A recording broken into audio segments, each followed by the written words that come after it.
मित्रांनो, आज आपण एका महत्त्वाच्या विषयी बोलणार आहोत आणि तो म्हणजे हेल्थ चेकअप्स प्लॅन. आजकाल आपल्यासाठी वेगवेगळ्या स्वरूपाचे म्हणजे अक्षरशः 2,000 रुपयापासनं तर 10,000 रुपयापर्यंतचे वेगवेगळे हेल्थ पॅकेजेस अवेलेबल आहेत आणि आमच्याकडे खूप सारे पेशंट हेल्थ चेकअप करून आणि मग ते रिपोर्ट दाखवायला येतात. त्याविषयी एक महत्त्वाचा अनुभव मी सांगू शकतो. माझ्याकडे एक 30 वर्षाची स्त्री आली, जिने असंच बाहेर हेल्थ चेकअप प्लॅन केलेला होता आणि त्याच्यात एक रक्ताची तपासणी ज्याला CA-125 म्हणतात, ही टेस्ट थोडीशी बॉर्डरलाईन पॉझिटिव्ह आलेली होती. त्या टेस्टमध्ये ते बोल्ड लेटर्समध्ये लिहिलं होतं, त्याच्यामुळे त्यांच्या फॅमिलीची एन्झायटी खूप वाढली आणि ते माझ्याकडे आले की सर हे रिपोर्ट्समध्ये काय आलेले आहे.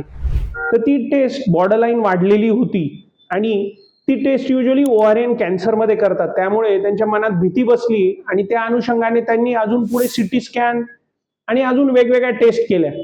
परंतु जेव्हा त्या सगळ्या टेस्ट नॉर्मल आल्या तेव्हा ते माझ्याकडे आले आणि त्यांना मी समजावून सांगितलं की जरी ही टेस्ट ओव्हारियन कॅन्सरसाठी वापरण्यात येते तरी ही दुसरेही कारणं असतात ज्याच्यात ती बॉर्डरलाईन वाढलेली असू शकते, जसे की एंडोमेट्रियोसिस, अर्ली प्रेग्नन्सी, स्त्रियांना पिरियड सुरू असतील तर त्या काळातही टेस्ट जास्त येऊ शकते. तसेच लिव्हरचे आजार जसे हिपॅटायटिस आणि सिरोसिस याच्यातही ही टेस्ट थोडीशी वर वाढलेली येऊ शकते.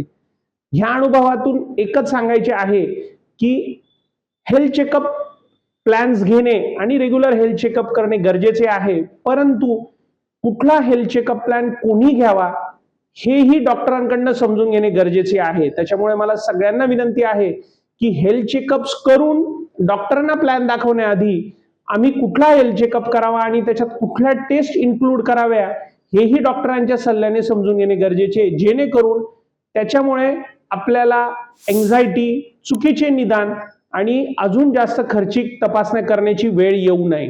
थँक्यू.